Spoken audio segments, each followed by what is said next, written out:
Hey guys, warned you not to go too far because we're back even quicker than anybody could possibly have anticipated. Game number 2 coming your way. Big Hungry Phil and LaFon still with you. And we've got Angry Titans up against the Ultimates. LaFon, what have we got to look forward to? A lot, actually. I think this is going to be a very, very good game here ahead of us. And let's start with the Ultimates, because this is a roster that those of you who've been following EU for a while will know the names of. There's some very recognizable players here on this roster. And I think starting off with this tank line, Henningsen, I think, leading the charge, no pun intended there. Actually, no, definitely intended. Definitely. But Henningsen taking the lead on this roster as the main tank player. Phil, this is a very familiar squad for a lot of people. It is, and I have to admit, I saw this roster reveal. I think they revealed on the 5th, or they announced they were a team on the 5th, and went, man, like, trials start tomorrow. How are they only just getting a team together? And I started looking through the playlist, like, oh yeah, because Monk Mudder had it. Okay, yeah, this is just the Clockwork Vendetta roster with a couple of additions, kind of rebranded. But I'm glad to see these guys back. They kind of struggled to live up to the original magic of the first generation of Clockwork Vendetta, but they have had some real standout moments. And this core, built around the DPS lineup of Monk Mudder and Kasar players, I think can do really good things in Contenders Trials, and I'm excited to see how they bring that all to bear. But we don't have a dance without two partners, and for the other side of it, it's going to be Angry Titans, a very long-standing org here in Contenders EU, Contenders Trials right now, but a full reblown roster, a rebuilt roster. There we go. As across the board, some interesting pickups, and I think who stands out to you the most here? Because former Academy players on this team in Doggo, who was on Uprising Academy in previous seasons, but now making a return to EU. That's right. I think the swap over from Revival back to playing in the EU, where the ping is maybe a little bit kinder for Doggo, may see her have even more success than we saw for them on Revival. But the Angry Titans, you're quite right, a very storied roster, and subsequently a lot of players that have come through the Angry Titans roster, but nothing quite like this one. One thing that I did want to point out, actually, very briefly, considering we're talking about Clockwork Vendetta, Starboy, who is going to be playing support for Angry Titans, was previously themselves on Clockwork Vendetta, albeit very briefly. So, you know, maybe there's a small amount of tension, a frisson of tension between these two teams based on shared players. Angry Titans, I think, they've got a lot to live up to, given the pedigree of the name, and a new roster is always going to be a difficult thing for a team with that kind of pedigree behind them to come to terms with. I think if you're the Angry Titans players, you're just playing another game in Contenders Trials. You really shouldn't put added pressure on yourself to perform. I think having your gameplay speak for itself is the most important thing. And I think at this point in time, it's easy for us on the outside as observers to say, oh, you know, it was once a story brought. You got to put that out of your mind if you're a player. Just play the game, go for the win, and try your best to perform at a high level. Because I think at the end of the day, your goal is to make it to Contenders Plus, to go from this Contenders Trials all the way up that path to pro. So it's not about the org's name. It's not about the theatrics and accolades and so forth that comes with it. It's all about proving yourself as a player. And so for Angry Titans, I think that's, as an Angry Titans player, that's kind of where you have to situate yourself. But there are definite upsides to having that kind of experience that we'll see if Angry Titans can bring to bear here today. But we are going to start off on Control as our first map, as always. And Busan is going to be the opening gambit, the Ultimates versus Angry Titans. Phil, again, it should be a very, very good game.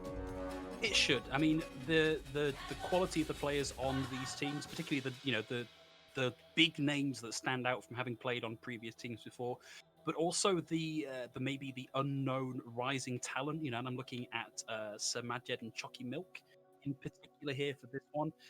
We know that by their position on the ladder and their performance in things like flash ops and the breakable barrier tournament, these guys, they have a lot of chops. They've got the skills to really make this work, and this should be a barnstormer of a match. And we're ready to go in. We're on Oasis, starting on Gardens, which, you know, historically, this kind of screams Pharah to me.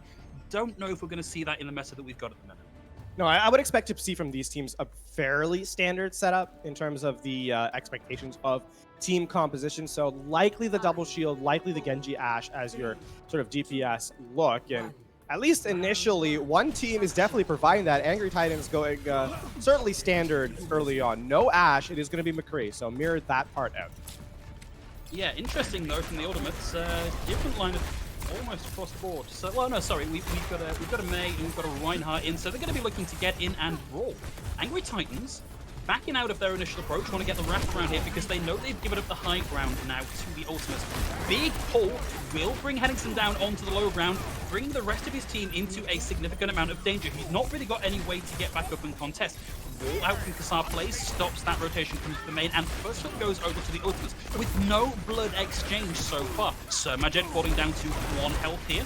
And Love just up on the high ground of the steps, able to help pile the pressure as Henningsen goes down. Going to lose Dogger, hits a Monk Butter as well, so a 1-for-1 trade for now. But we do see main tank traded out for main support here, survivability down for both teams, and in fact it is going to be kill for kill for kill. Angry Titans finally have one in their favor. Antigon punches right back again. Monk Butter closing in on having this Deadeye, already has it ready to go, might be able to just put this in and secure the team fight. No, knows that he's lost too many people on his team and is going to back out and survive for the next one. The one big difference here is as Magmata tries to get around the flank here, not going to find that kill. They're looking to get the retake here. The big difference is the support line. There is a Lucio versus Brig, and we can see just via the ult charge, the Lucio is a very greedy pick in terms of the fact that it allows you to get into position faster, but in the middle of a fight, you're not going to get nearly the same amount of burst heals that the Brig gets you. And Starboy just so far ahead in terms of the resource of the ultimate there. You can see the difference in healing potential as they eventually eke out a win. But Amplification Matrix opened up really early. The Ultimates are going for a very greedy attack. They did, and it has brought them some leeway to get onto the point, but it's not allowed them to really combo and get too much damage or too many kills. There's the stun over onto Gnassen, but didn't find too much. We do get the rally out of Starboy, and we get the flux out from Antigon here. So this was a weird set of ult exchanges. Really, given how the team fight was, neither of those needed. A bold Gravitic Flux that I think is going to come back to haunt, especially as Kassar plays, uses the Blizzard as you highlighted. Those are some very high impact resources that are no longer available to the Ultimates, and now Angry Titans are looking pretty set. They're going to have the Gravitic Flux. They're going to be able to combo it if they so choose with either the High Noon or the Supercharger. A lot of damage throughput available in this fight for Angry Titans, and they have the high ground control. They're looking pretty comfortable. Well, there's the High Noon from Monk, spared onto the point. The Higher Noon with the wall, but just no follow through with the damage. And now it's Love's turn to see what they can get with this one. Monk's going to go down. Well, looks like we've got one in the crosshairs. It looks like they were raised just above the parapet, knocked out of the way of that incoming damage. And this is a very comfortable team fight win, the third in a row for Angry Titans. And Angry Titans did have to commit everything, so there is a small, tiny window of opportunity here for the Ultimates to come back in, where they're going to have advantage in support Ultimates. They're going to have the sound barrier online, so they will be able to go for a very aggressive push. But speaking of aggressive, look how the defense are posturing. They don't know they're here. There's a big flash. We got the sound barrier, and we've got the immortality field out as well from the Ultimate. We will see Chucky Milk go around the corner to keep this contest going as Monk butterflies Little Flame. A lot of damage now piled into the Ultimate.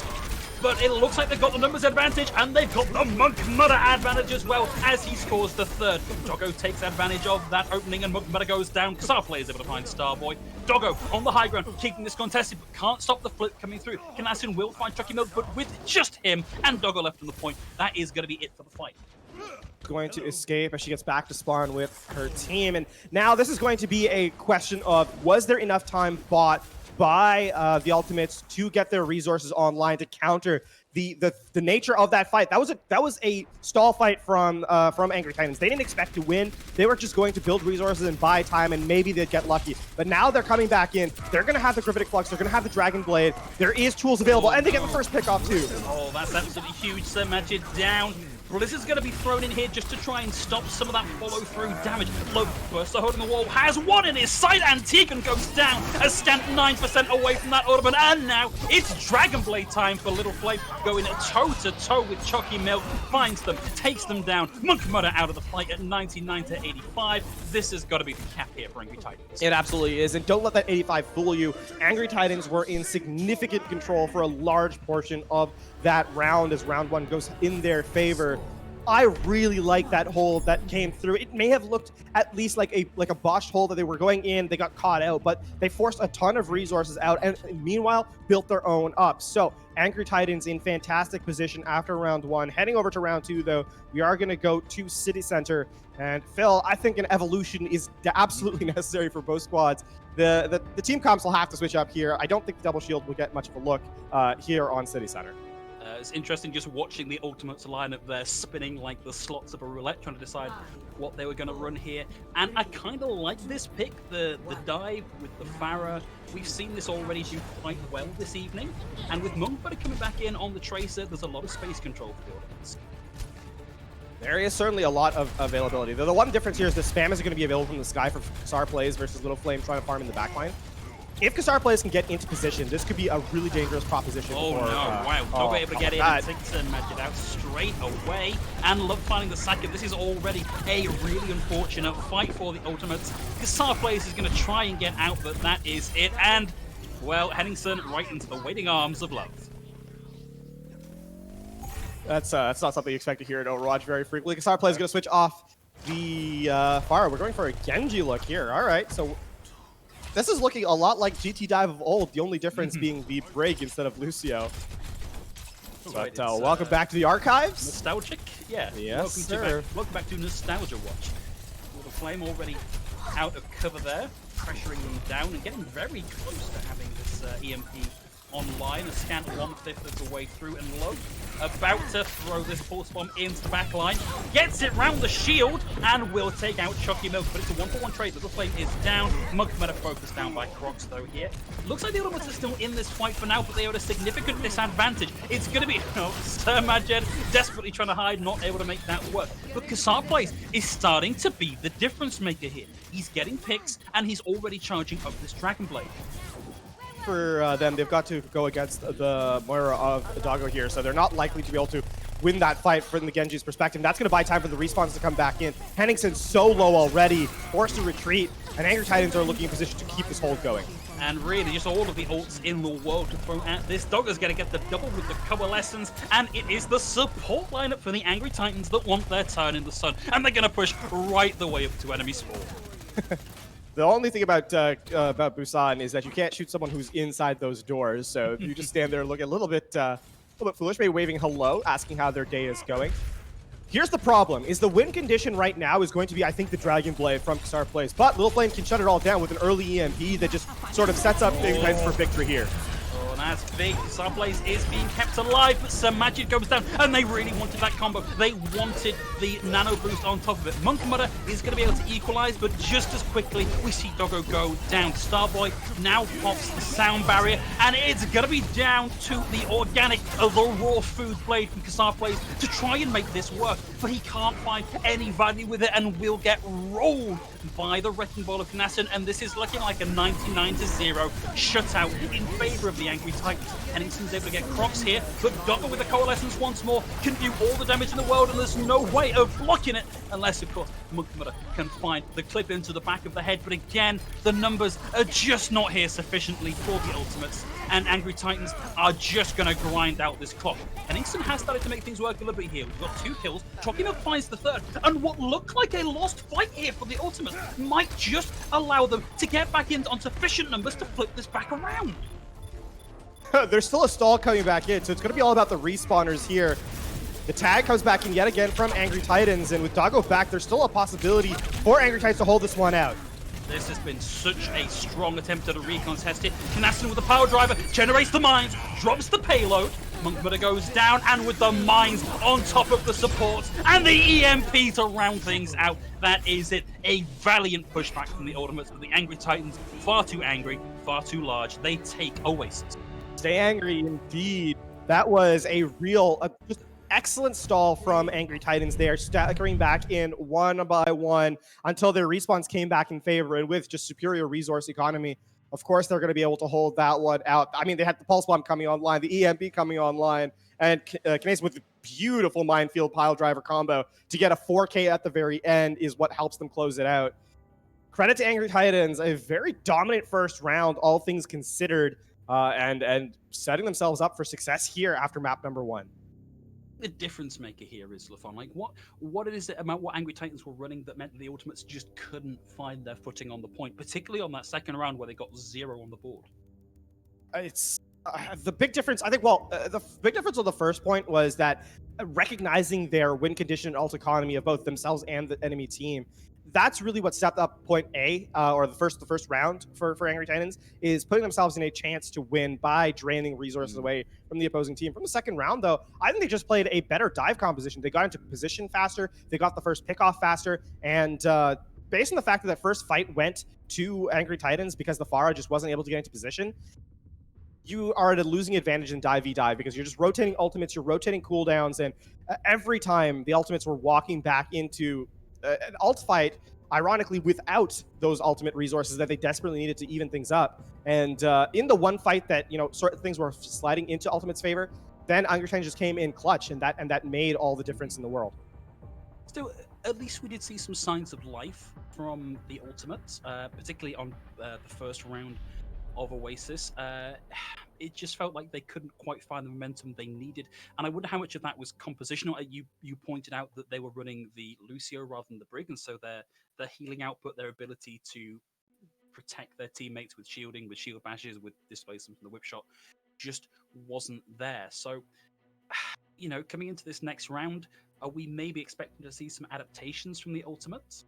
I mean, we absolutely will, because we're going to Route 66, where I don't think you're necessarily going to get a chance at seeing that same kind of greedy composition work out. And make no mistake, Lucio is a very greedy pick, especially in the current patch. I don't think there's a lot of reasons why we're not seeing Lucio right now. There's an argument to be made that he's perhaps at the worst state he's been in a very long time, at least since the Moth meta, in terms of why he's not played. So I think there is an element of that coming into play. Like the Ultimates got very greedy on their first attack, and I think that kind of transcended into the rest of the map. But here on Route 66, we are going to head into an escort map as the second map type. And that means that if there is going to be a difference of opinion in terms of what the Ultimates are going to run, now is the time to kind of show that it was just a one-fight loss that turned into a snowball that you couldn't quite break, right? Route 66 is going to allow you a chance at getting those even fights going. And I think that's what you need to kind of do here on second map.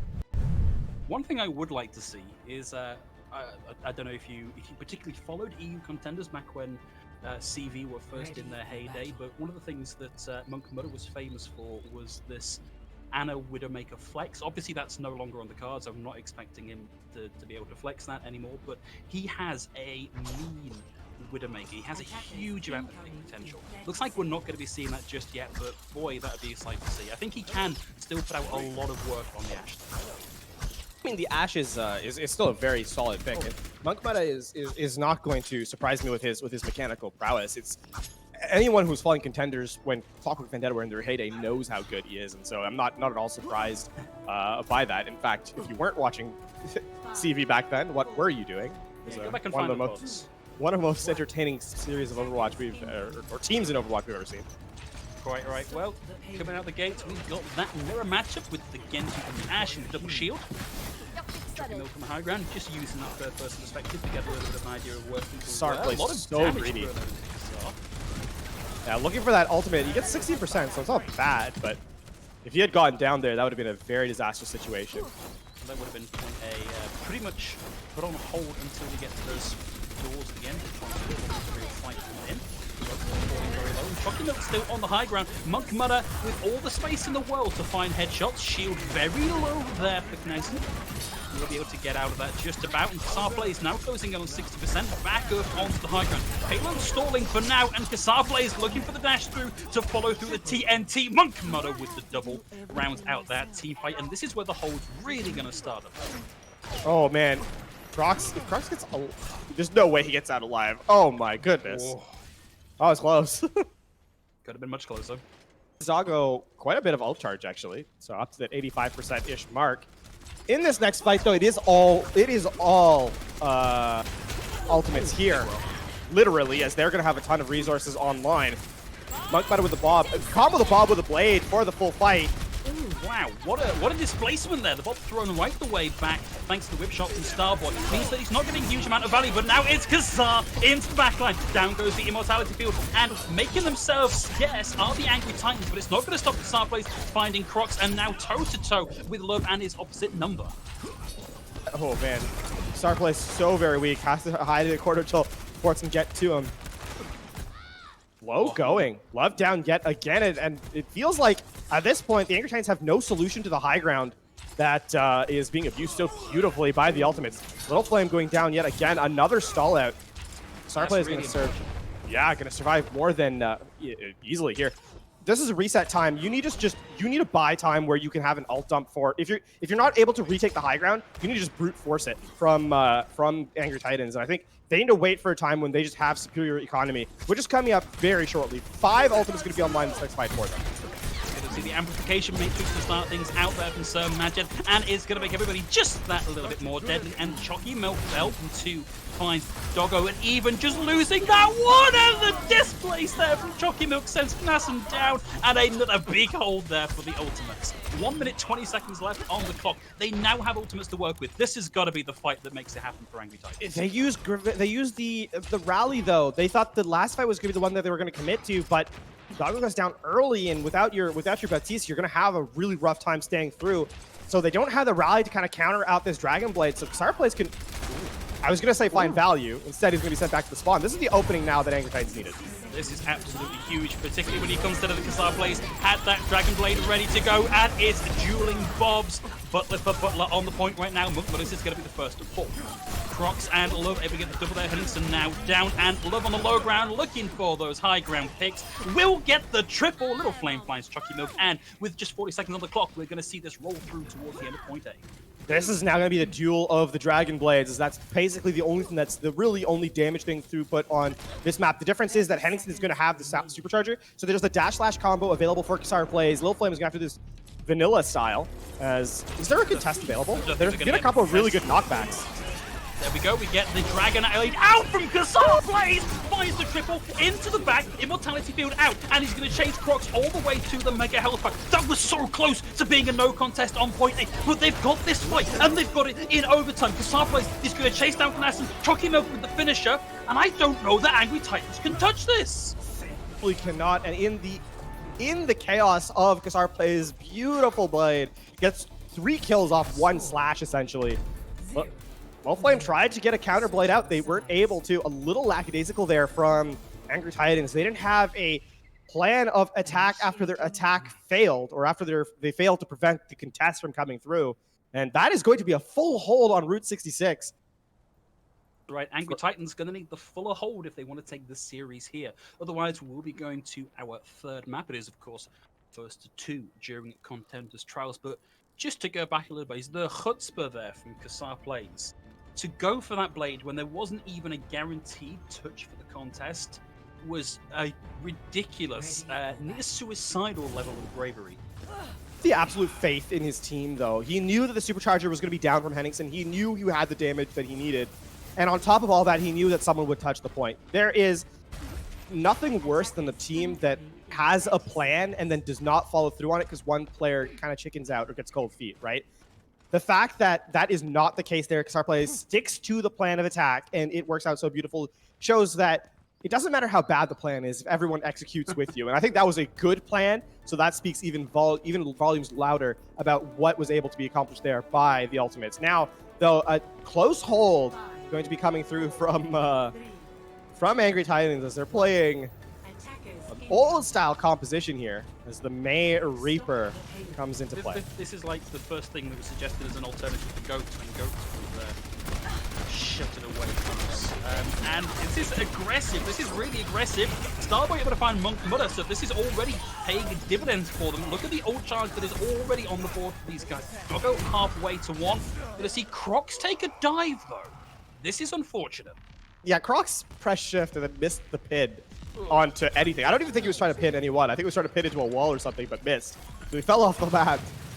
That is very unfortunate. Your Reinhardt is a huge part of, obviously, protecting you as a team. And with Starboy going down, this is disastrous for Angry Titans. This is so unfortunate because just as Crocs is getting back, Starboy's gonna go down because our Blaze is closing in on having this blade ready to go. Angry Titans, they've got to play back away from the point. They've got to get back into that full 6-person roster if they want to hold this.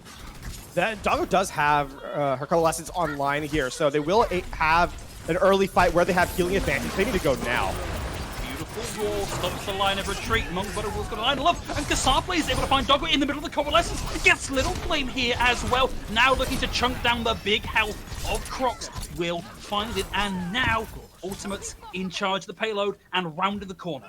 There is one fight possibly available here, but there's nothing in the bank.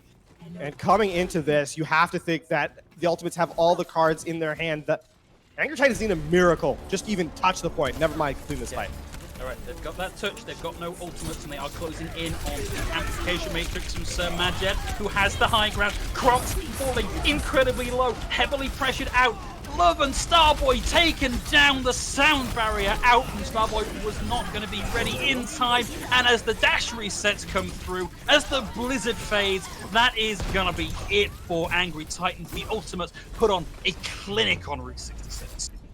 All one-sided, and we are tied up 1-1 after 2. We're going to head to our third and final map, but Phil, we said at the top of the game that this should be a very close one, and it has delivered. We're going all the way through after this. And really, if map 1 was heavily sided by Angry Titans, then map 2 was all the Ultimates as they close out Route 66. I kind of understand the logic of what Angry Titans were trying to do with this composition with the Mei and the Reaper. It's like, it's high damage, it's space control, it's aggression, it's ensuring you get at least a second fight, even if you lose that first fight. But they just didn't have the big burst ultimates, they didn't have the big burst abilities that you sometimes need to get through the health pools at the minute. You know, it's why we see dash reset being so important. It's why we see TNT being so important. So I almost feel like that was kind of a misplay from Angry Titans, just falling back on an outdated style of play. I mean, credit to the Ultimates though in that fight. It was so the first fight was won so cleanly by Angry Titans, almost too cleanly actually, that the Ultimates just reset. They said, all right, we're gonna walk back to spawn and wait. There's nothing you can do to kind of, you know, take us out in here, so you don't build any Ultimates. And, you know, Angry Titans were relying on that. You need the Blizzard, you need the Coalescence early, you need that first fight potential, and then you need to be able to stay alive, most importantly. And none of that came through. So yeah, the Ultimates recognized the Angry Titans made, you know, what they were trying to accomplish, and just remove that win condition from them in its entirety. And I really like that read from the Ultimates, and that's why we're heading into, you know, beyond the full hold. The fact that they were able to suss out the composition that the Angry Titans were running and just shut it down so cleanly is very impressive. Of course, and let's not dwell too hard and too long on Crocs and his mad dash over the side there. Probably didn't help Angry Titans on their defense. It will of course be a little bit harder to make that kind of mistake as we move over onto our next map. It will be a Control 2CP map, and it will be Temple of Anubis, Lafon. Given what we've seen from these guys, is there any inclination as to who has the upper hand on this one? I don't think there is an indication of the upper hand necessarily. I think it's going to depend on how Angry Titans reacts to high ground, which they didn't. They did well with in map number 1 and then forgot about in map number 2. So there's an element of, if they can make that high ground rotation, if they can make that rotation up to first point, I think there is certainly room for them to kind of bring this back to themselves in this series. But at a certain point, there has to be an element of, okay, this is not working. This rotation that we're taking is too slow. It's not working. Try something else. And it just felt like Angry Titans did not do that in map number 2.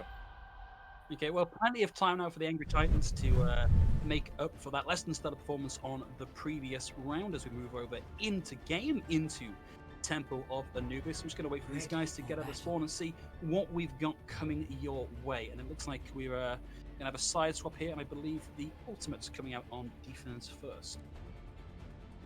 There's nothing confusing at all about a team named Ultimates when we're talking about Ultimate Economy, you know? But it's like the London Spitfire play called Although. Man, I love those names. I love those names. There's a bunch of players that have some really pedestrian tags. Yeah. Eileen's my favorite. But it's Temple of Anubis. It is going to be the ultimates on attack first. And hey, this is dive-ish. No, it is dive, That's actually. incredibly dive, yeah. Oh. Well, TNT, everyone able to just about... Whoa! No. The Shocky Milk took a bit of damage there, halted in, and Love able to take it out. So that dive, kind of a belly flop more than a dive. Oh, Monk Mudder caught by Love as well. Jeez. Love has really got a read on these guys. Yeah. That's going to stymie that an early push. And this is the Mei Ash. I mean, this is kind of expected on Temple of Anubis. The Mei can section off walls, section off parts of this map so heavily. And considering there's only one choke to walk through that splits off into 2 little areas, you can really force things into a difficult position. That dive shuttered entirely by 1 wall. That was such a good wall, completely flattening Henningsen's face on the dive. Will get back in.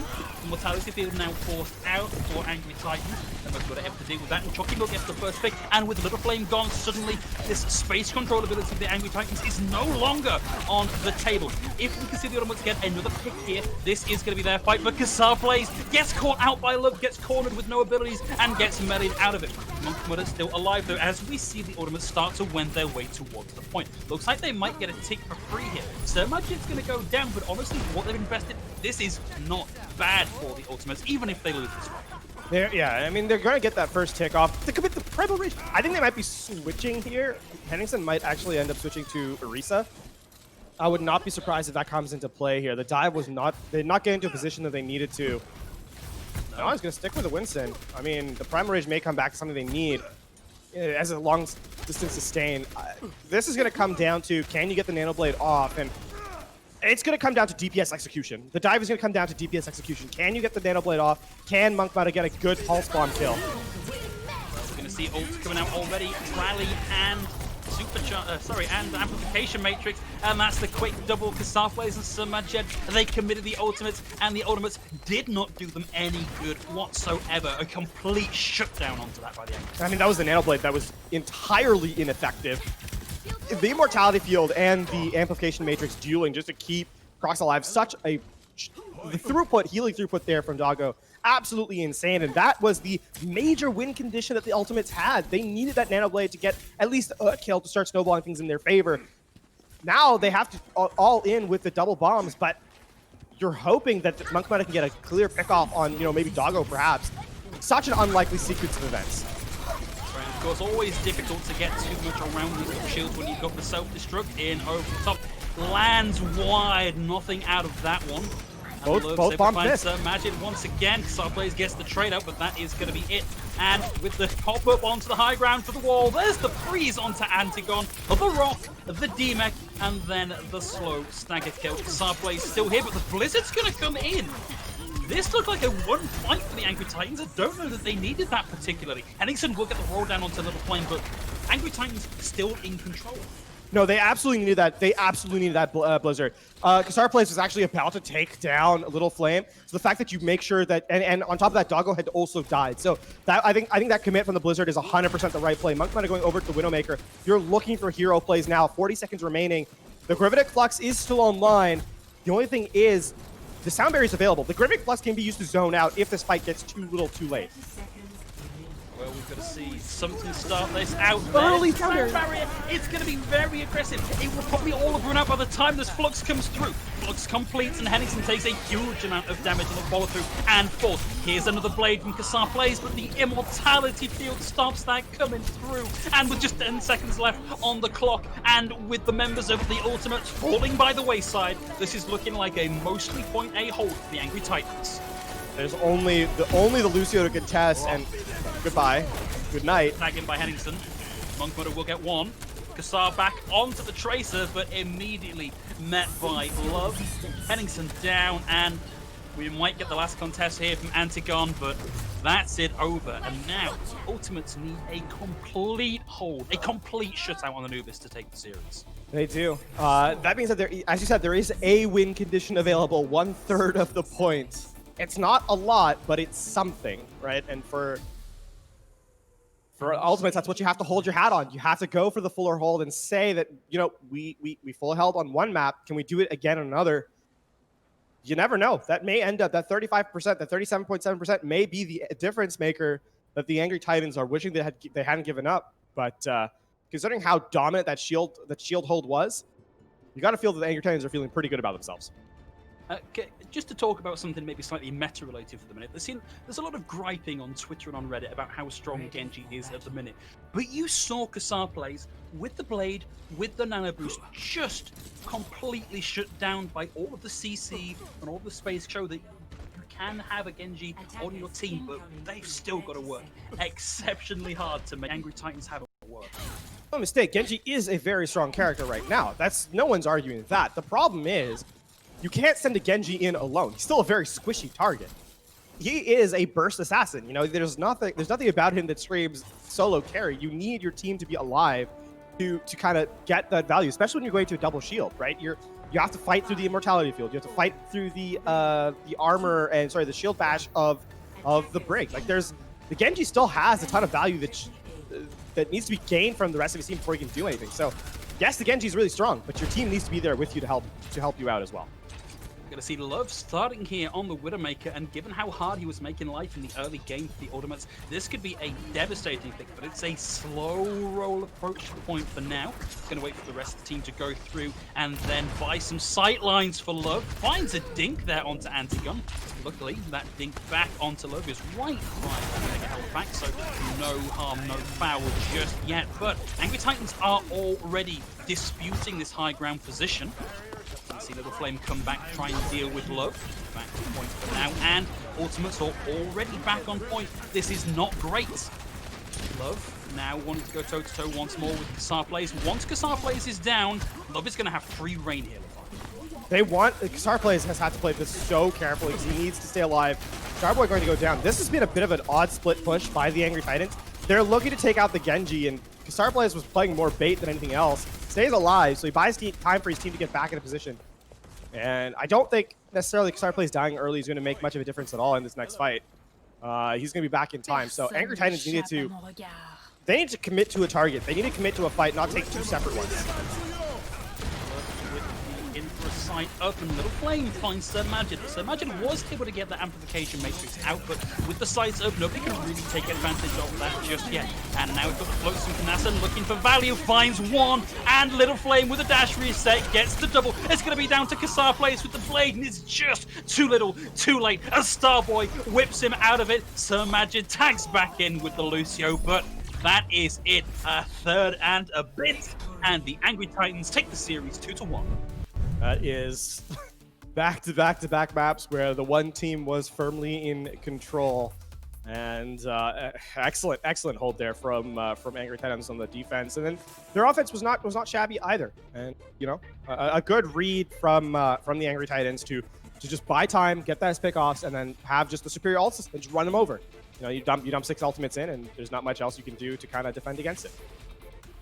Yeah, it's really unfortunate that. I actually thought the way Kasar Plays was playing on that last round was like the distraction Genji in the back, stopping Love find any value was kind of a smart move. It's just a shame that he doesn't have the survivability he maybe thinks he does to keep himself permanently in that position, because it meant that his team was in a 5v6 because he was quite out of position. Yeah. A real shame, because I think the Ultimates, if they hadn't lost Kasar Plays just then, they may have been in a better place for that hold. To be fair, we have to be clear that the map hinged on the defense, though, right? Like on Angry Titans' defense. That's where this kind of fell apart. If you get the double cap, you play a defense differently, right? You're like, all right, we can give up a little bit of space, we can give up a little bit of percentage, and then we can take fights in different manners. But with the fact that the Ultimates had to fight so close to the point, they only had a third of a point to give up. You have to be very careful with how you play the defense, and as a result, that they couldn't take nearly as aggressive a play as I think they would have liked, considering how they played the rest of the game. A very aggressive team, and I think that obviously is the difference in map gate is a huge reason why the Temple of Anubis went the way it did. So the full hold, it cannot be overstated how impactful that is in a defensive setup. You going into your defense, if you've completed a full hold, you play differently. You definitely play differently. Yeah. You know that you've not got to do quite the amount of work that you maybe would have had to do with a less full hold. But as Angry Titans were the victors in that previous round, we've got an interview from the Angry Titans. That's going to be Knassen coming in to give us a chat about what went on in that previous map. So Knassen, welcome to the interview portion of the show. Congratulations. How are you feeling? Thank you. It's feeling good. We're happy. glad to hear it. So, talk us through a little bit that last offense there, because that was over relatively quickly after what was quite a protracted hold on point B. What was going through your mind as you approached the end of this series? After we held them on first point Anubis, we thought about like different compositions we could play to win, because we had a few setups, and I don't know, we just ended up mirroring them. It was just the easiest, I think. Fair enough. I guess that contrasts very nicely with actually map number 2, where you guys weren't able to make that first capture. Coming after that map, it's 1-1. What's kind of going through your mind? The last fight, it's pretty tough situation to be in. How does your team kind of rebound from that? Yeah, en route we had some really unfortunate moments and we didn't play our best, but Anubis was a new map, so we just go again. And we play our setups and stuff. Sounds good. Reset instead of regret. So yeah, for sure. What's next for you guys? Like obviously you're taking the victory here. It's a good place to be in, but for Angry Titans, how does the next step look? We're just looking to roll through our opponents. We're just gonna play our best. We're gonna practice for the upcoming matches. And hopefully we just win all the other opponents. Looking at who you got left to play in your group, who are you most worried about coming up against, if you are even worried about coming up against them?